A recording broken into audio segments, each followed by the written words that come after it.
بسم اللہ الرحمن الرحیم۔ اللہ تعالیٰ کی رحمت بخشش کے بہانے ڈھونڈتی ہے۔ حیات الصحابہ میں ایک حدیث ہے کہ اللہ تعالیٰ بندے سے حساب لے گا، جب اس کی برائیاں اس کی نیکیوں پر غالب ہوں گی تو اس کو دوزخ کا حکم دیا جائے گا۔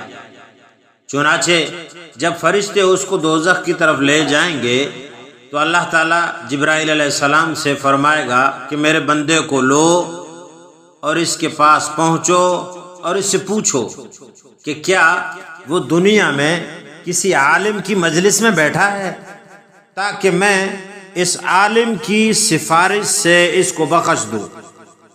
حضرت جبرائیل علیہ السلام اس سے پوچھیں گے، وہ کہے گا نہیں، میں دنیا میں کسی عالم کی مجلس میں نہیں بیٹھا۔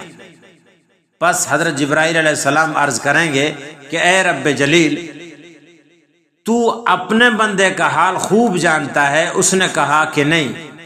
اس کے بعد اللہ تعالیٰ ارشاد فرمائیں گے کہ اچھا اس سے یہ پوچھو، آیا وہ کسی عالم کو دوست رکھتا تھا؟ اس سے پوچھا جائے گا تو وہ جواباً کہے گا کہ نہیں۔ پھر رب ارحم الراحمین فرمائے گا کہ اچھا اس سے یہ پوچھو، کیا وہ دسترخوان پر کبھی کسی عالم کے ساتھ بیٹھا تھا؟ وہ کہے گا نہیں۔ اس کے بعد اللہ حق سبحانہ و تعالی فرمائے گا کہ اس سے پوچھو، اچھا یہ بتاؤ، آیا یہ اس گلی میں رہائش رکھتا تھا جس میں کوئی عالم رہتا تھا؟ وہ کہے گا نہیں۔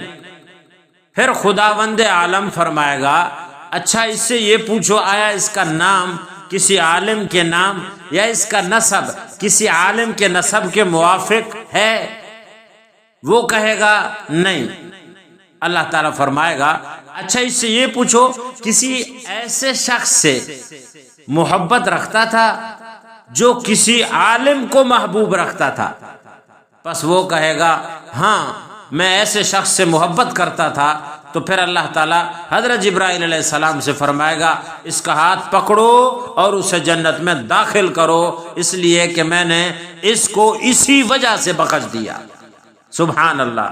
اللہ تعالیٰ ہمیں نصیب فرمائے علماء کے ساتھ اٹھنا بیٹھنا، ان کی مجلس میں شرکت، ان کی صحبت، ان کے قرب میں رہائش، ان کے نام کے موافق نام، ان کے نسب کے ساتھ کسی قسم کا کوئی تعلق، ان سے محبت، یہ سب چیزیں بروز قیامت کام آ سکتی ہیں۔ اللہ تعالی ہمیں نصیب فرمائے۔